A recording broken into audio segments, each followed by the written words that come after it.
Et ce pétrole-là, plus le temps passe, plus il est difficile à extraire.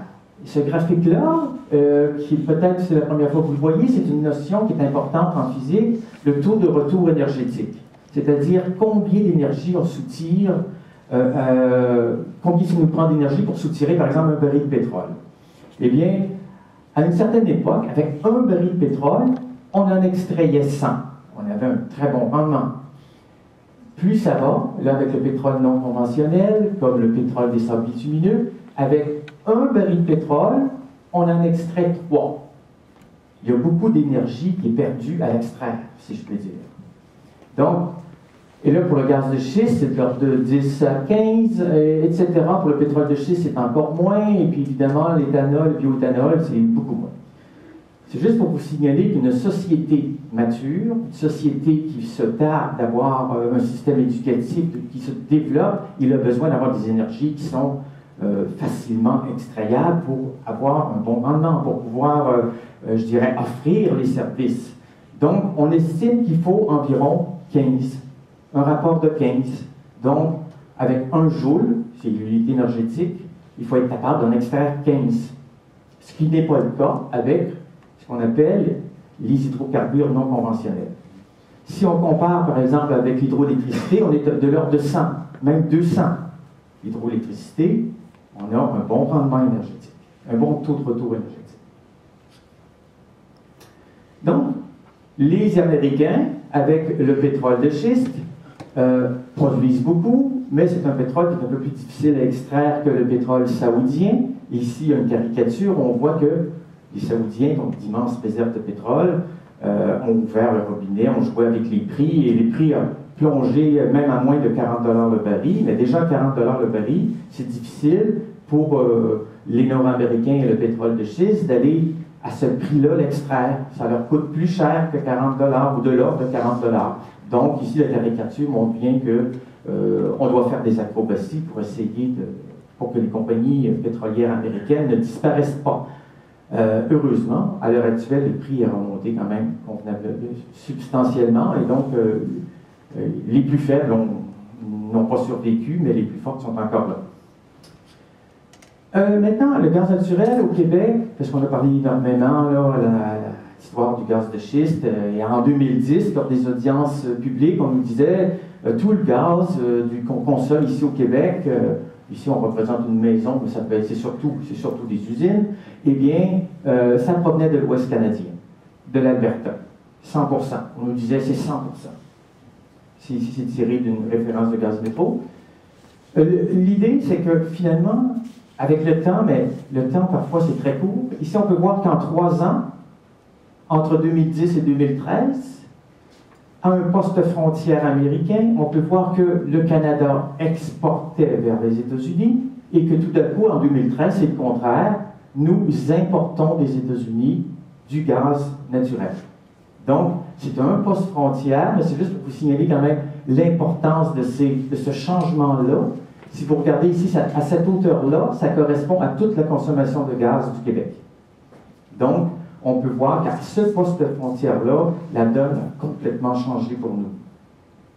Nous avons du gaz naturel américain. C'est ce qu'on voit ici, c'est tiré d'un rapport qui a été publié à la Régie de l'énergie, un rapport de 2016, où il est indiqué qu'en 2018, 92% du gaz naturel consommé au Québec serait américain, et qu'en 2021, ce serait 100%. Américain, que veut dire qu'il est produit aux États-Unis? Ça veut dire également qu'il est produit, c'est un gaz qui est issu de la fracturation hydraulique. Parce que 85%, on pourrait dire, de tout le gaz et pétrole extrait aux États-Unis provient de la fracturation hydraulique. Donc, on peut voir que ça, c'était pour le gaz et le pétrole. Donc, pour le gaz, j'estime que c'est d'au moins 90%. Et on sait qu'en Pennsylvanie, à l'heure actuelle, et dans l'Ohio, on ne voit que des nouveaux puits qui sont forés et ensuite fracturés. Et le volume est tel que si la Pennsylvanie et les États limitrophes constituaient un pays qu'on appellerait les Appalaches, qu'ils seraient au 3e rang mondial quant à la production de gaz naturel. Donc c'est immense. Et d'ailleurs, les États-Unis sont le premier producteur de gaz naturel, comme ils sont également le premier producteur de pétrole. Et ils peuvent produire, selon Deloitte, pendant des décennies à un prix plancher, ce qui pourrait nous laisser croire qu'il n'y a pas vraiment d'intérêt de produire nous-mêmes notre gaz naturel ici au Québec. Si on parle de gaz, on parle de pétrole, mais il faut auparavant explorer. On explore dans un sous-sol géologique avec des provinces. Ici au nord, évidemment, c'est le bouclier canadien, là où on n'a pas de pétrole et de gaz, parce qu'à cette époque-là, il y a plus d'1 milliard d'années, il n'y avait pas de vie. Bon. Ici, la vallée du Saint-Laurent, Anticosti, c'est la même famille, et les Appalaches, et nous sommes ici dans la baie des Chaleurs. Donc, les Appalaches se sont formées un peu plus tardivement, mais il y a quand même 400 millions d'années. Les compagnies, pour forer, pour fracturer, ont besoin de licences, de permis qui sont octroyés par le ministère des Ressources naturelles, parce que le sous-sol ne nous appartient pas, il appartient à l'État qui le loue.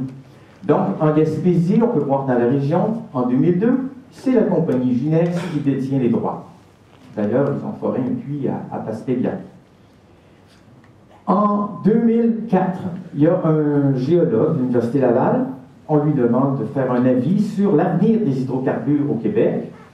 Et il dit dans son rapport d'à peine 16 pages, mais il le répète avec insistance, que c'est au gouvernement de faire le travail d'apprentissage des hydrocarbures. Parce qu'au Québec, on a l'hydroélectricité, tout le monde connaît les barrages, c'est comment ça marche, mais nous ne sommes pas l'Alberta. Et comme il le dit, c'est au gouvernement du Québec d'envisager divers moyens pour réaliser cet important travail pédagogique. Mais il n'a toujours pas fait. On sait ce qui est arrivé en 2010 avec les audiences publiques, c'était les gazières qui essayaient de nous apprendre quelque chose. Finalement, on a appris sur le tas, on est allé en Pennsylvanie, on s'est renseigné, et finalement, le gouvernement, il est où? Il n'est pas là. Il est tellement pas là que d'ailleurs, en 2006, donc 2 ans après avoir l'avis d'expert, après avoir reçu l'avis d'expert, il dit « Oh, c'est un horizon de découverte, venez chez nous, on a besoin de vous, tout est ouvert. Regardez, vous avez 80 000 km² sur Terre, 120 000 km² en milieu marin, tous les bassins sédimentaires sont bons, on vous attend. » Et c'est pourquoi qu'en 2009, vous voyez toute la Gaspésie, le Bas-Saint-Laurent, les Basses-Terres, l'Estrie, Lac-Saint-Jean, Anticosti, même sur la côte nord, aux endroits où on a encore des hydrocarbures, où on a des roches sédimentaires, bien, les permis sont là. Donc, on avait 95 000 km² sous permis à cette époque-là. Et si on regarde aujourd'hui, on a un peu moins. On a maintenant 53 000 km² et en culture, nous en avons 33 000. Donc, ça vous donne une idée quand même de la dimension de ces permis d'exploration-là. On peut voir que dans la vallée du Saint-Laurent, il y a des zones en culture, donc il y a un chevauchement, si on peut dire, entre le domaine minier, le domaine des hydrocarbures et le domaine agricole. D'ailleurs, ça doit être un peu le cas aussi dans le Bas-Saint-Laurent et à certains endroits ici. Là, on est très proche de... Nous sommes ici présentement, où il y a l'Étoile, à Bonaventure. Bon, les autres municipalités sont là. On voit qu'on a des roches qui affleurent à la surface, des provinces là aussi géologiques, la ceinture de Gaspé, le bassin de Madeleine. Je ne rentrerai pas dans le sous-sol, juste pour vous signaler que là où nous sommes, eh bien, regardez prochaine diapo, on a des permis qui portent des numéros ici, là. Et le seul endroit où il n'y a pas de permis, c'est juste ici, là, à l'entrée de la rivière Bonaventure, où il n'y a pas de permis d'exploration. Mais partout ailleurs, la compagnie Ginex peut forer. Peut forer ou faire d'autres travaux, ou, ben, comme je vous dis, comme je vais vous le dire après, ils peuvent aussi fracturer, malheureusement, même à l'étape d'exploration. L'exploration, dans un premier temps, on essaie de connaître le sous-sol, comment on le fait avec des levées sismiques. Donc, on peut mettre par exemple des explosifs, on fait vibrer le sol et on enregistre comment le sous-sol répond à ces détonations-là. On peut utiliser également des camions vibreurs en chaîne pour avoir le maximum d'informations. On les fait vibrer à différents intervalles avec des fréquences données pour ensuite, avec géophones qu'on appelle, à proximité, voir comment ça se réfléchit sur les couches de roche en profondeur. Et on arrive avec des zones où on voit qu'il pourrait y avoir du gaz et du pétrole. Comme on voit ici, c'est au Bas-Saint-Laurent, mais là, on voit qu'il y a une zone de 80 km² qui serait un intéressant prospect pour la recherche et la production éventuelle d'hydrocarbures à une certaine profondeur. L'extraction, je vais aller vite. Pourquoi qu'est-ce qui va déterminer la compagnie à dire « je fors » Eh bien, c'est plusieurs paramètres, dont la connaissance du sous-sol. Est-ce qu'il y a eu des levées sismiques? Oui, il y en a eu. Ah, on connaît. Donc, si on connaît, on va les forer là où on connaît. L'épaisseur et la profondeur de la roche qui contient les hydrocarbures, elle n'est pas trop profonde, tant mieux. Elle est très épaisse, tant mieux. Teneur en carbone, évidemment, s'il y a beaucoup d'hydrocarbures, c'est plus intéressant. La perméabilité, si elle est très très faible, ça va sortir tout seul. Si la perméabilité est grande, c'est-à-dire si la roche est si la roche est très étanche, très imperméable, là c'est moins intéressant, il va falloir la casser. Donc la perméabilité est importante pour eux. Ils ont besoin d'une certaine perméabilité pour opérer. Et la présence de failles, de fissures naturelles, les gazoducs, le prix évidemment, le prix de la commodité du gaz ou du pétrole sur les marchés. Quand le prix augmente, eh bien évidemment, ils n'ont plus d'intérêt à les forer que quand le prix est bas.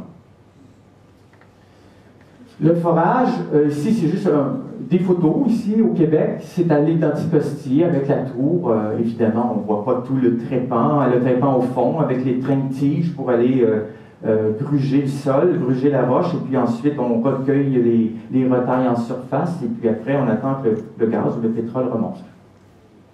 Et il y a maintenant une compagnie comme Squatex dans le Bas-Saint-Laurent en 2017 qui dit « Ah, maintenant, nous, on est très propre, on est très vert, c'est la foreuse électrique. Nous avons une foreuse électrique, prétendent-ils. Mais elle est en instance de brevet seulement. Donc, elle est peut-être juste sous forme de prototype et encore. Mais, comme ils le disent ici, les forages 100% électriques de petits puits élimine les émissions de carbone dans l'atmosphère. C'est ce qu'ils prétendent. Mais s'il y a du gaz naturel dans le sol et que ça s'échappe, comment peut-on prétendre qu'il n'y aura pas d'émissions de carbone, de gaz à effet de serre dans l'atmosphère? C'est pas sérieux. Ils disent qu'il n'y aura pas de risque de contamination de surface par le diesel, parce que en général, toutes les machineries utilisent du diesel, et puis là, si c'est électrique, on n'utilisera pas de combustible fossile. Bon, d'accord, mais ils oublient que pour le trépan, il faut des additifs, et dans ces additifs-là, il peut avoir le diesel, il peut avoir toute une liste d'additifs. Et en quantité, quand même, 1200 litres, c'est le minimum, mais c'est beaucoup plus. Si on a un puits vraiment de gaz et de pétrole, ça peut atteindre des dizaines de milliers de litres de produits qui peuvent être contaminants. Et là, on est à l'étape du forage. Et le forage, il est à la verticale dans un premier temps, et ensuite nous avons des puits horizontaux assez longs, qui peuvent atteindre maintenant 5 km, espacés d'une certaine dimension, et puis à une certaine profondeur. Ici, on a une plateforme à la surface de 8 puits avec 8 branches, 4 d'un côté, 4 de l'autre, ici sur le schéma. Au Québec, ce qui est prévu, en 2014, on avait une plateforme à 6, maintenant c'est une plateforme à 8, et plus le temps passe, plus ça devient gros et surdimensionné, selon moi. Donc, une plateforme qui mesure 1 hectare, 100 mètres par 100 mètres environ, peut drainer dans le sous-sol 8,6 km². C'est ce que les compagnies nous présentent à l'heure actuelle. Ils se présentent à leurs actionnaires et peut-être qu'ils ne nous le diront pas carrément à nous, les citoyens, mais ceux qui sont informés savent très bien que ces plateformes-là d'1 hectare vont aller casser le sous-sol sur 9 km². Je vais vous donner un exemple plus loin tantôt. Pour fracturer, eh bien évidemment, là, on envoie dans le sous-sol un mélange de sable et d'additifs chimiques et d'eau, et puis on va casser la roche parce qu'on va avoir des camions qui vont amener une forte pression, des camions compresseurs, si je puis dire, qui vont appliquer des pressions de plus de 100 fois la pression atmosphérique, même 300, 400 fois, pour casser la roche en profondeur, qui elle est très compacte comme on peut l'imaginer. Et qu'est-ce qu'on va créer? On va créer des fractures. Ça, ce sont les fractures, j'ai appelé ça les fractures du Hallam, les fractures artificielles, de l'ordre de quelques dizaines de mètres jusqu'à 200 mètres, 300 mètres, il y en a encore quelques-unes. Et il y a les fractures naturelles, ce que j'ai ici appelé nature, qui ont en moyenne 300 mètres, mais qui peuvent atteindre plus d'1 kilomètre même. Donc, quand on nous dit c'est 50 mètres partout la longueur d'une fracture, vous voyez le graphique ici, c'est tiré de données de la littérature, ce n'est pas homogène et ce n'est pas 50 mètres. Au Québec, on a déjà fracturé 18 fois. Ici, on est à Saint-Édouard-de-la-Binière, près de Québec. Et on peut voir ici la tour de forage, et on a tous les camions-pompes, et on a ici l'eau propre, ici on a l'eau sale qui ressort, et on est en hiver, et puis ça s'active autour, et on essaie de produire du gaz naturel à cet endroit-là. C'est une figure typique d'une fracturation hydraulique. Ici, comme je l'indique, on n'arrête pas le progrès depuis un an, à peine un an. On fracture maintenant en cube, ils disent. On fracture en bloc, on fracture en 3D, on fracture à différentes profondeurs en même temps, simultanément. Avant, on y allait successivement, maintenant, on y va simultanément. Donc, on essaie de casser des grosses parties du sous-sol rocheux en même temps. Pourquoi? Ils disent que c'est pour avoir de meilleurs rendements, peut-être, mais c'est surtout pour économiser les coûts. Parce que si tu procèdes comme ça, tu amènes tous tes camions et tout le monde est bien prêt, tout le monde, l'armée de travailleurs est là, et là, ils procèdent, évidemment, ça va faire boum et ça va produire en surface beaucoup de gaz et de pétrole. Ici, on a une figure, vue du haut, on voit ici les camions, mais on voit qu'on a plusieurs séries de camions, on a beaucoup plus de camions-pompes que pour une seule fracturation. On procède à une multifracturation, je ne veux pas de terme français, mais c'est celui que je trouve pour le moment, que je trouve commode. Et qu'est-ce qu'on utilise? Surtout des grains de sable, mais également des billes de céramique et différents, même des billes brevetées de toutes sortes avec des plastiques selon les besoins. Donc, si la roche est plus profonde, telle solidité, etc., ben, on essaie d'autres matériaux, mais finalement, la plupart des gazières disent, ben écoute, ça nous coûte trop cher, on prend des grains de sable. Des grains de sable assez petits, de l'ordre du plus petit qu'un millimètre même, de diamètre. Et, comme je vous dis, on prend tous les additifs chimiques, il y en a des centaines d'additifs chimiques, on amène ça dans une espèce de réservoir collecteur, et après, c'est acheminé ici aux têtes de puits avec les camions-pompes. Et dans ces additifs chimiques-là, il y en a ici, c'est une étude de l'Agence américaine de l'environnement de 2012. On avait répertorié 1436 additifs qui contiennent eux-mêmes, chaque additif peut contenir un mélange de plusieurs molécules, mais malheureusement, dans ces additifs-là, il y a seulement la moitié, donc on connaît la composition. Autrement dit, on met un produit, un additif X, mais ce X-là, on ne sait pas ce que c'est. La moitié des additifs, on ne sait pas ce que c'est. Et ça réagit dans le sous-sol rocheux à forte pression avec un mélange. Quand il y a un mélange, on ne connaît pas nécessairement comment ça réagit. Déjà, avec un mélange complexe, déjà avec 2-3 molécules, un chimiste commence à s'y perdre. Et bien là, avec des centaines, et on connaît pas on ne connaît pas les molécules, et c'est à une température, à une pression qui n'est pas celle du laboratoire. Et ça réagit avec des roches qui contiennent déjà des métaux lourds et autres choses. Donc, on ne sait pas ce qui ressort. Il faut se le dire. Et ici, c'est pas ce qui ressort. Là, ce qui est arrivé ici, c'est un accident en Louisiane. Ce sont, imaginez, on se prépare à la fracturation, on a le mélange, le cocktail chimique pour envoyer dans le sous-sol, et une faute. Un être humain commet une faute, et puis il y a une trop grande pression, et puis ça se répand dans le champ, le liquide de fracturation.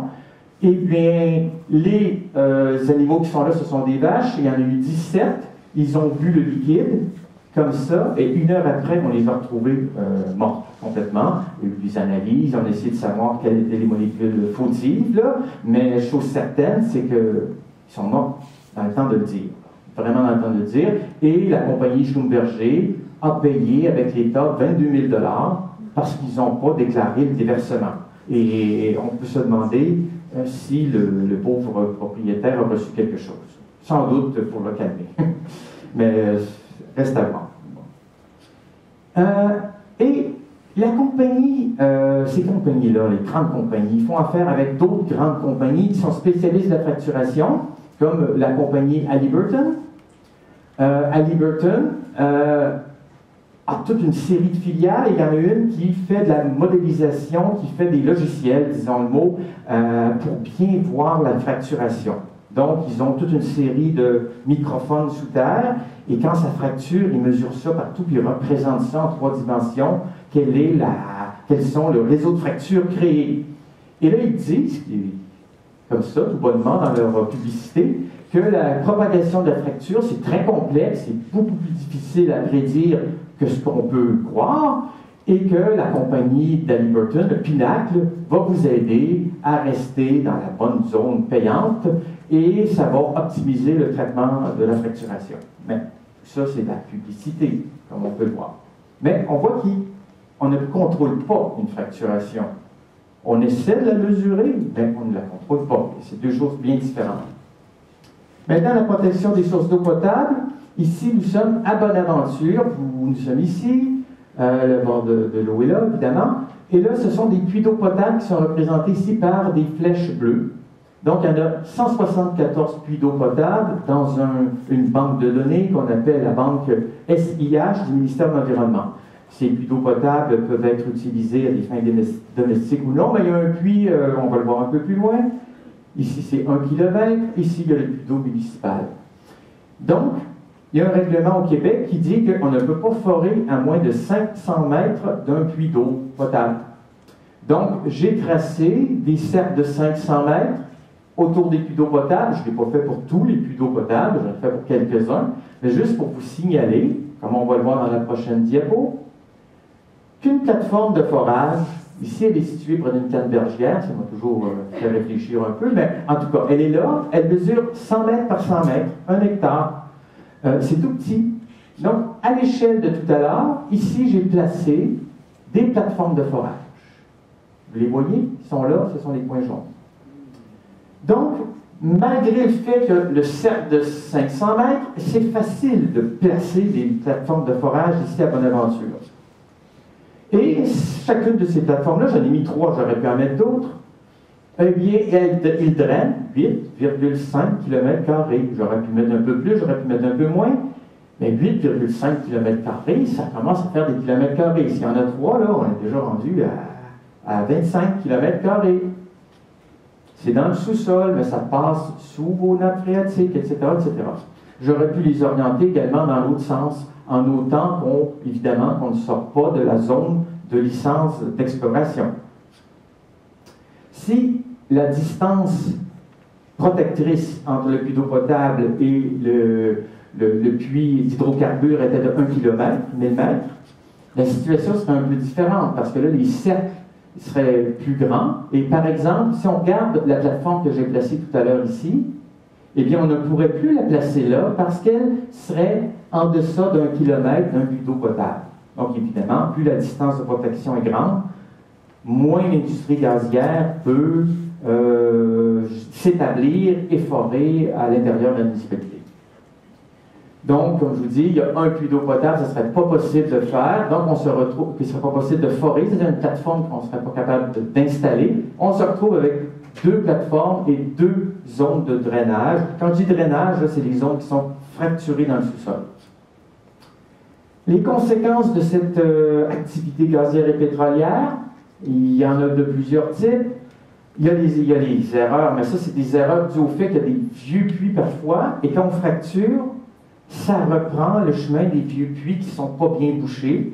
Évidemment, ça fait comme des espèces de geysers, parce que ça a utilisé des structures humaines, parce que les roches en général sont étanches, mais là, vous voyez bien que là, c'est des voies de conduite. Il y a les puits d'eau potable également qui peuvent faire ce genre de phénomène, mais les puits d'hydrocarbures étant plus profonds, sont plus près de l'endroit où il y a des susceptibles d'avoir des problèmes à la fracturation quand les puits sont à l'horizontale. Ici, c'est un exemple au Texas. On a un puits ici qui laisse sortir de la saumâtre, mais en quantité industrielle, c'est le moins qu'on puisse dire. Et vous regardez ici la végétation, bien évidemment, ça ne pousse plus parce que l'eau est trop salée, ça ne pousse plus. Donc, un seul puits peut faire en sorte d'avoir des lacs artificiels. Et évidemment, les routes, il faut détourner la route à cause d'un puits. Et ça, c'est au Texas, c'est le genre de phénomène de plus en plus fréquent, puisqu'il y a il faut le dire, plus d'1 million de puits forés, mais il y a aussi 1 million de puits abandonnés. Un autre ici, vous voyez un puits, ben là c'est un puits qui, probablement c'est un puits pétrolier, il laisse échapper, suinter de manière continuelle un flux de pétrole et qui s'en va évidemment selon le gré des pentes jusqu'à la mer, ou je ne sais pas, jusqu'à la rivière la plus proche. Donc c'est un problème et là évidemment ça coûte très cher, personne ne veut s'en occuper, c'est classique. Évidemment, le propriétaire, dans ce cas-là, est-ce qu'ils vont retrouver le propriétaire? Le propriétaire est peut-être parti se cacher, là, parce que oui, c'est chez moi, mais je ne m'en occupe pas, que voulez-vous que je fasse, ou je ne sais pas. Mais j'ai des cas comme ça au Québec, je pourrais vous en parler plus tard. Pas aussi dramatique, mais quand même, à une certaine échelle. Dernière 5 minutes, j'aimerais vous parler des conséquences d'activités gazières et pétrolières, mais sur le plan maintenant du climat. Parce que qui dit énergie fossile dit libération de carbone dans l'atmosphère et ça affecte le climat. Donc, l'orbite risquée parce qu'on était dans une période climatique chaude et là, ce qu'on s'aperçoit, c'est que l'homme multiplie par 170 la vitesse de transformation du climat. On était dans une période chaude qui devait se refroidir à cause des cycles astronomiques. Et au lieu de se refroidir, ça se réchauffe par un facteur 170 fois plus grand. Donc, c'est pour ça qu'il y avait eu un article qui avait titré ça de cette manière-là. Et ça se réchauffe pourquoi? Parce qu'on émet trop de carbone. Et on devrait, si on veut respecter les accords de Paris, donc la limite de 2 degrés de réchauffement, présentement on est à 1 environ, il nous reste encore ça, mais ça reste très peu de carbone à émettre. Parce que jusqu'à maintenant, on en a émis 2200 milliards.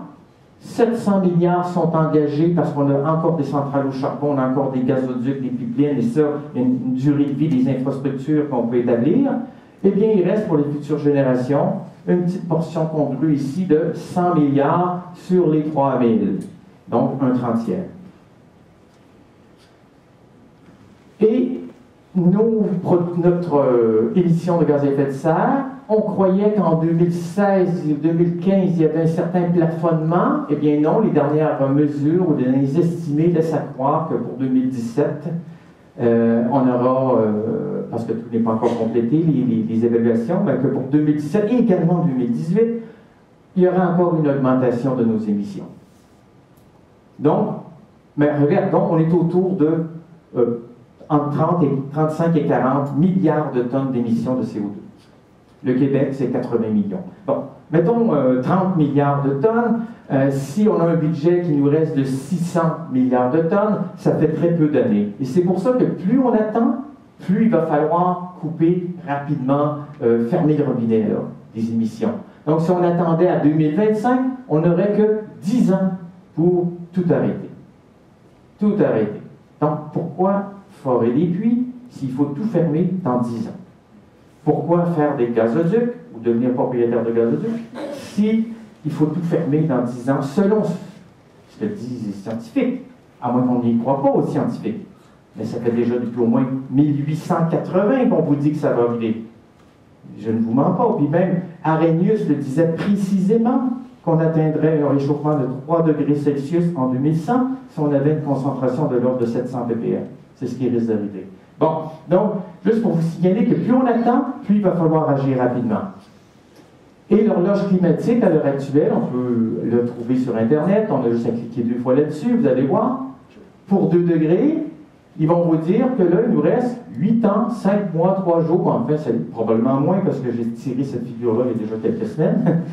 Mais c'est juste pour vous donner une idée. C'est de l'ordre de quelques années.